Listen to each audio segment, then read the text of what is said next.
Michée, chapitre 2. Malheur à ceux qui projettent l'injustice et qui forgent le mal dans leur lit. Au point du jour ils le réalisent, quand ils ont le pouvoir en main. Ils convoitent des champs, et ils s'en emparent, des maisons, et ils les prennent. Ils traitent avec violence le maître et sa maison, l'homme et son héritage. C'est pourquoi, voici ce que dit l'Éternel. Je prépare contre ce peuple un malheur dont vous ne dégagerez pas votre cou, et vous ne marcherez pas la tête haute, car ces temps seront mauvais. Ce jour-là, on fera de vous le sujet d'un proverbe, on chantera une complainte, on dira, nous sommes entièrement dévastés. Il donne à d'autres la part de mon peuple. Comment? Il me l'enlève, il distribue nos champs à l'ennemi. C'est pourquoi tu n'auras personne pour te mesurer une part du pays dans l'assemblée de l'Éternel. Ne discourez pas, discourt-il. On ne discourra pas de telles choses. La honte n'en finit pas. Qu'est-il dit, famille de Jacob? L'Éternel serait-il impatient? Est-ce sa manière d'agir? Mes paroles ne sont-elles pas favorables à celui qui marche avec droiture? Depuis longtemps mon peuple se dresse comme un ennemi. Vous enlevez leur tenue à ceux qui passent en toute confiance en revenant de la guerre. Vous chassez des maisons qu'elles aiment, les femmes de mon peuple, vous enlevez pour toujours ma gloire à leurs enfants. Levez-vous, marchez, car ce n'est pas ici un lieu de repos. À cause de vos souillures, il y aura des douleurs violentes. Si un homme court après le vent et débite des mensonges, je vais te prophétiser sur le vin, sur les boissons fortes. Il sera pour ce peuple un prophète. Je te rassemblerai tout entier, Jacob, je rassemblerai les restes d'Israël, je les réunirai comme les brebis d'une bergerie, comme le troupeau dans son pâturage. Il y aura une foule bruyante. Celui qui fait la brèche montera devant eux. Ils feront la brèche, franchiront la porte et sortiront par là. Leur roi marchera devant eux, l'Éternel sera à leur tête. Michée, chapitre 3. Je dis, écoutez, chefs de Jacob et princes de la communauté d'Israël, n'est-ce pas à vous de connaître le droit? Vous détestez le bien et vous aimez le mal. Vous arrachez leur peau et la chair qui couvre leurs os. Ils mangent la chair de mon peuple, lui arrachent la peau et lui brisent les os. Ils le mettent en pièces comme ce qu'on cuit dans un pot, comme de la viande dans une marmite. Alors ils crieront vers l'Éternel, mais il ne leur répondra pas. Il se cachera à eux à ce moment-là, parce qu'ils ont perverti leurs agissements. Voici ce que dit l'Éternel à propos des prophètes qui égarent mon peuple, qui annoncent la paix si leurs dents trouvent quelque chose à mordre et qui proclament la guerre si l'on ne met rien dans leur bouche. À cause de cela, la nuit tombera sur vous, et finit les visions. Ce seront les ténèbres, et finit les oracles. Le soleil se couchera sur ces prophètes, le jour s'obscurcira sur eux.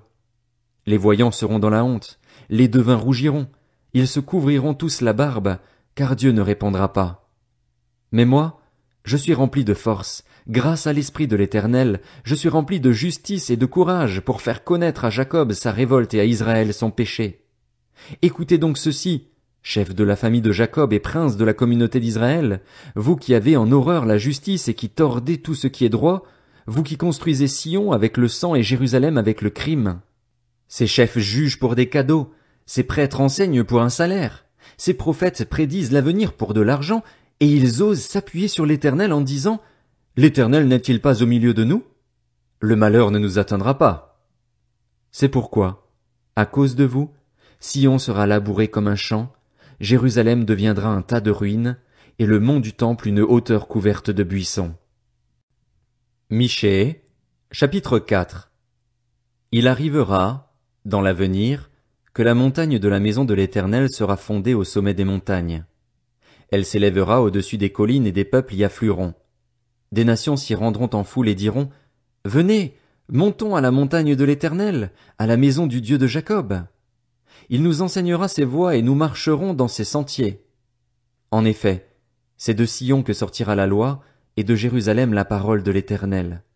Il sera le juge d'un grand nombre de peuples, l'arbitre de nations puissantes, lointaines. Celles-ci mettront en pièces leurs épées pour en faire des socs de charrues, et leurs lances pour en faire des serpes. Aucune nation ne prendra plus les armes contre une autre, et l'on n'apprendra plus à faire la guerre.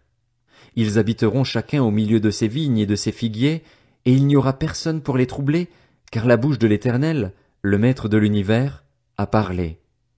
Tous les peuples marchent, chacun au nom de son Dieu, mais nous marcherons au nom de l'Éternel, notre Dieu, pour toujours et à perpétuité.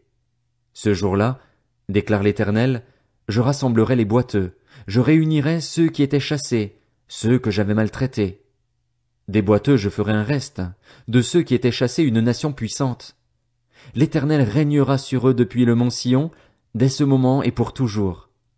Et toi, tour du troupeau, citadelle de Sion, à toi reviendra l'ancienne domination, la royauté qui appartenait à Jérusalem. Pourquoi maintenant pousses-tu des cris? N'as-tu pas de roi, plus de conseillers, pour que la douleur s'empare de toi comme d'une femme qui accouche? Fille de Sion, souffre et gémis comme une femme qui accouche, car maintenant tu sortiras de la ville, tu habiteras dans les champs et tu iras jusqu'à Babylone. Là tu seras délivré, c'est là que l'Éternel te libérera du pouvoir de tes ennemis. Maintenant de nombreuses nations se sont rassemblées contre toi. Qu'elles soient souillées, disent-elles, et que nos yeux contemplent la ruine de Sion.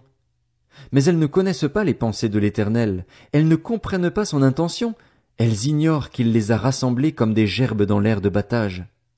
Fille de Sion, lève-toi et foule le grain. Je te ferai une corne de fer et des sabots de bronze, et tu écraseras des peuples nombreux. Tu consacreras leurs biens à l'Éternel, leurs richesses au Seigneur de toute la terre. Maintenant, ville de troupes, rassemble tes troupes. On nous assiège, à coups de bâton on frappe sur la joue le juge d'Israël.